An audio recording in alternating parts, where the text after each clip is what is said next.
Welcome to HDTV. You're now rocking with your boy.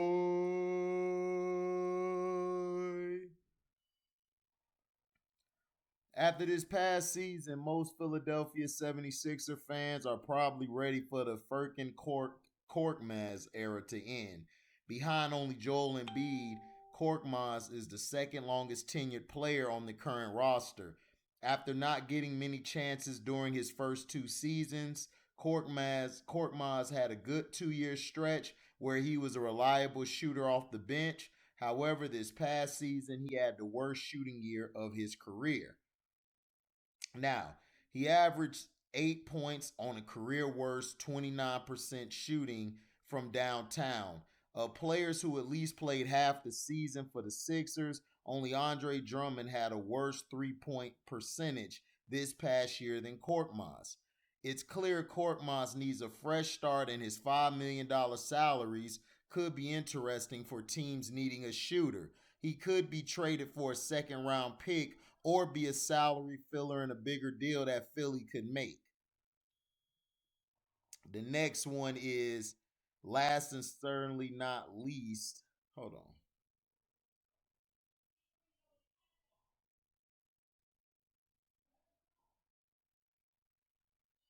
Hold on. Okay. Also, the NBA draft is just few days away, and the Philadelphia 76ers front office has to consider every scenario. That includes trading players currently on the roster for draft picks or other players. With that in mind, there are three players that the Sixers should be on the trading block heading into the 2022 NBA draft. It might seem strange to have the Philadelphia 76ers first round pick from last year's draft on this list, but in the grand scheme of things, trading Jaden Springer makes sense for Philly. The Sixers need players that can contribute now, whereas Springer is still in the early stages of his development. Springer only played 2 games for the 76ers this past season and only accumulated 6 total NBA minutes. Springer spent most of his season in the G League with Philly's affiliate, the Delaware Bluecoats. It's true that Springer did see growth in a lot of areas, especially defensively, but he failed to develop a reliable 3 point shot. In the G League's regular season, he averaged 15 points, 5 rebounds, 2 assists, and 1 steal while converting just 22% from the 3 point line. Springer is a solid prospect at 19 years old who should be able to develop into a role player down the line, but he's still a raw prospect. The Sixers should look to trade the young shooting guard for a rotational veteran during the draft and possibly snag a second round pick in the process. He could also be used in a bigger deal as a sweetener or salary filler. So, and again, you don't have to shoot high 3 point percentages. You can just make your game within the paint, the mid range. If you have a good mid range shot in post game, you'll be good.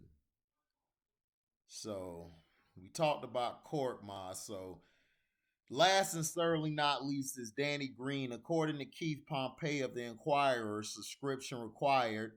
The Sixers are looking to shop Green in their 23rd overall pick for a rotational player. This certainly isn't surprising considering Green's deal for next season isn't fully guaranteed, and the fact that he's probably not going to play next season due to injury. Green is a multi time NBA championship, claiming 3 titles in his 13-year career. However, at 34 years old and having to come back from a torn ACL and LCL, the likelihood of him playing again, let alone having a meaningful role, seems unlikely. However, with his $10 million contract, he's a tradable player who could help Philly get a quality player in return. Packaging him with the 23rd pick could help the Sixers land a quality starter or a high end reserve during the draft. With plenty of teams in a rebuild or entering a rebuild, the 76ers should be able to find a taker for Green in the 23rd pick. Philadelphia 76er fans shouldn't be surprised if any or all three of these players are traded on draft night. The Sixers have the resources to make a trade, but will they? And they could make a trade. But to me, Korkmaz needs to go. Danny Green especially needs to go because, Danny Green, he's a liability now, man. He's older, then he just got hurt, so he's not going to be good. I know it hurts, but it's business. It's business, and that's how things are.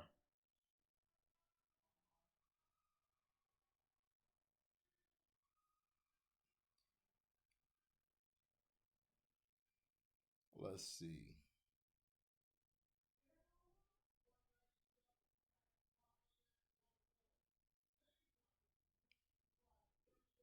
Okay. Now, also in the news,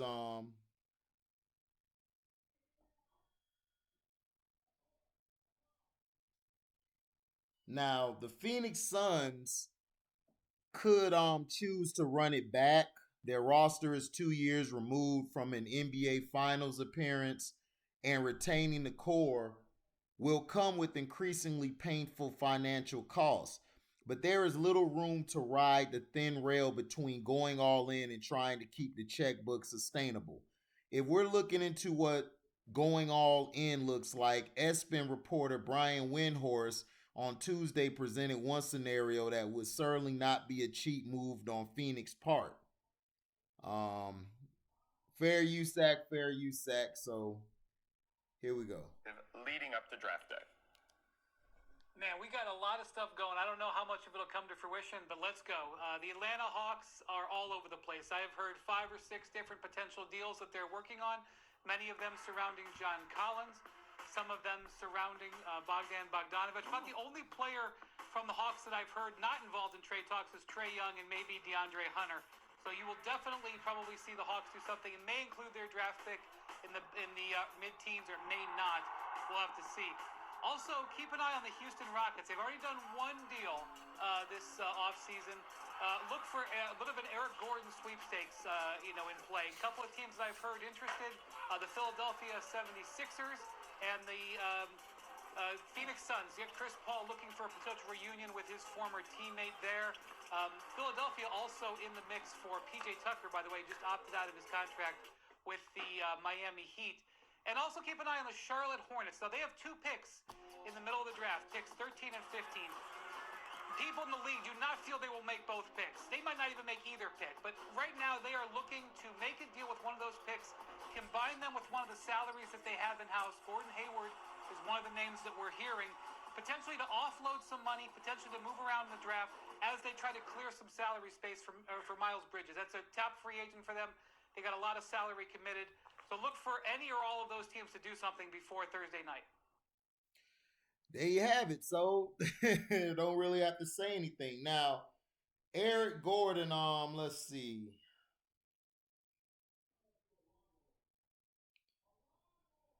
Now, Gordon is set to make $19.6 million in 2022 to 23 with $20.9 million as part of a non-guaranteed year in 2023 to 24. The 33-year-old averaged 13 points and 3 assists while shooting 41% from the three. Last season for the Rockets, he played in Houston alongside Paul from 2017 to 19. You guys heard Gordon could be on the move there. And he's linked to the Suns before the February trade deadline, but they never pulled the trigger. If he joined the Suns as the roster currently stands, he would immediately slide in as the number 3 guard with the capabilities to play alongside either Paul or Devin Booker. Gordon would take pressure off both players with his deep range and off the bounce game. Despite his age, he's still able to get to the rim. He took 134 rim attempts on 68% shooting, not far off the 219 attempts on 64% in 2018 to 19. Now, Eric Gordon, would he be a great fit in Philly or Phoenix? In my opinion, he would fit better in Philly, and this is why. You put him with Harden. Him and Harden are accustomed to one another. They play in the backcourt. You got a legitimate big man in Joel Embiid. if you go the direction of Phoenix, you already know DeAndre Ayton's not going to be there. So that's not going to open up the floor spacing. Because what DeAndre Ayton does is he puts pressure down low, which opens it up for Bridges, Booker, and Paul. And in my opinion, if I'm Eric Gordon, I'd rather go to Philly because Philly to me would have an easier road to the finals in the East next year. Unless everybody else just gets bulked up and they're ready to play. Listen, all Philly need to do is down the stretch, Joel Embiid has to show that he is that guy. That's all they need him to do. And I think Tyrese Maxey's going to be that guy.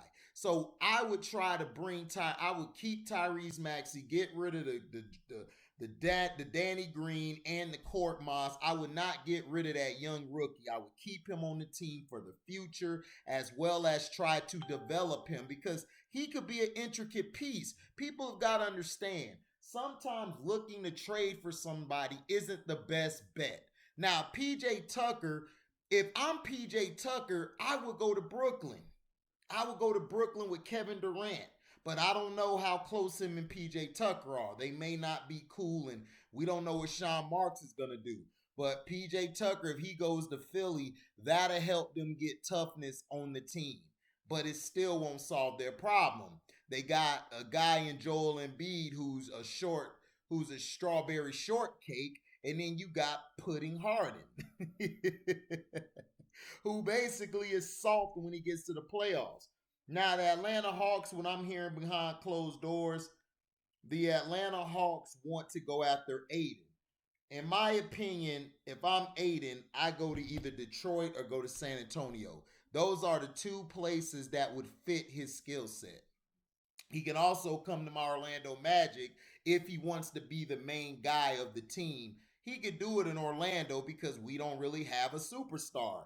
We got Isaac, who's going to come off injury. Markelle Fultz is lukewarm. Jalen Suggs and Cole Anthony. Cole Anthony, 1 minute he's playing like a great player, then he's playing like his daddy. Greg Anthony, his daddy. So, but Eric Gordon to me would fit the best with Philly over Phoenix. I just don't think Phoenix is going to be that good next year. And I think the West is going to be tougher. The Clippers are going to be tougher. The Nuggets are going to be tougher because the Nuggets are getting their guys back, Jamal Murray and Porter Jr. So that's what I'm saying. You got to watch out. It is going to be a tougher season, but let me know what you guys think. Do you guys think Eric Gordon would fit in Phoenix or he would fit in Philly? And also the Hawks, Rockets, and Hornets. Do you think they have a chance to go after them, or do you guys think they're gonna go somewhere else? I think the Hornets just need to in my opinion, I just think they need to add a legitimate big man. With this Montrezl Harrell case going on, that's gonna kind of hurt them. So I would try to invest in a big man. If I'm the Atlanta Hawks, I try to get Aiden ASAP, trade Aiden for John Collins. If I'm Atlanta and the Rockets, I'll just keep getting assets. Jalen Green or Kevin Porter Jr., one of them guys are going to be big. And then, of course, they just traded Christian Wood to Dallas. They got some assets over there from Dallas. So that adds depth to their team. So I think they're going to be a good team this year. I'm not saying they're going to make the play-in or the playoffs, but they're going to be better than last year. So thank you guys for listening. Like, comment, subscribe, share this. Hit the notification bell to select all to receive upcoming notifications. And if you guys love what you hear, you could donate to the page by hitting that description box or going to the comment section, hitting that link to my Cash App where you could donate whatever your heart's desire. You guys can also super chat when the video premieres or go live. And if you don't do those things, you can also do a super thanks. Thank you guys for listening. We are out. Deezy.